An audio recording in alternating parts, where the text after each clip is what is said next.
Warahmatullahi wabarakatuh.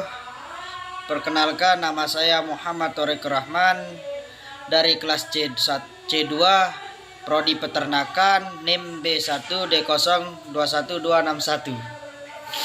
Saya akan membacakan hasil pengerjakan bahasa Indonesia saya tentang paragraf.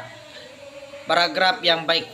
1. Kesatuan paragraf. 2. Kepaduan paragraf. 3.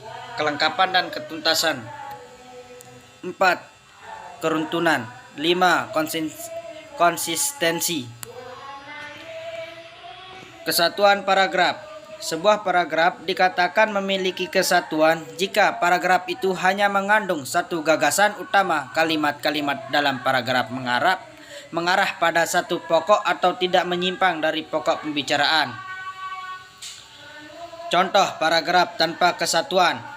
Pada saat ini, manfaat internet sebagai saran komunikasi di tengah-tengah masyarakat sangat besar. Internet dipandang sebagai saranan yang tidak dapat diabaikan dalam kehidupan sehari-hari. Penulisan karya ilmiah ini bertujuan untuk mengetahui peran, manfaat, dan dampak negatif internet bagi masyarakat. Selain itu, tujuan penulis karya ilmiah ini adalah untuk mengetahui dan mendalami fasilitas dan perkembangan internet. Kepaduan paragraf. Sebuah paragraf dikatakan memiliki kepaduan jika terdapat keserasian hubungan antara kalimat dalam paragraf. A. Kata transis atau ungkapan penghubung antar kalimat. B. Referensi. C. Substitusi. C. Substitusi. D. Elipsi. E. Sinonim. F. Antonim. G. Hiponim. H. Kemeroniman. I. Repetisi. Kelengkapan dan ketuntasan. Aspek pelengkapan ini terpenuhi jika semua informasi yang terperlukan untuk mendukung atau menjelaskan gagasan utama sudah tercakup. 2. Ketentuan dapat dimaknai ke dalam pembahasan, yakni semakin konkret pengembaraan suatu objek akan semakin jelas informasi yang disampaikan. Keruntunan. Sebuah paragraf dikatakan runtunan jika uraian informasi disajikan secara urut. Tidak ada informasi melompat-lompat sehingga membaca lebih mudah mengikuti jalan pikiran penulis.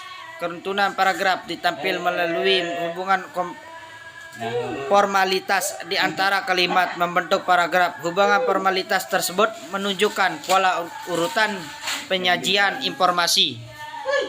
Konsistensi.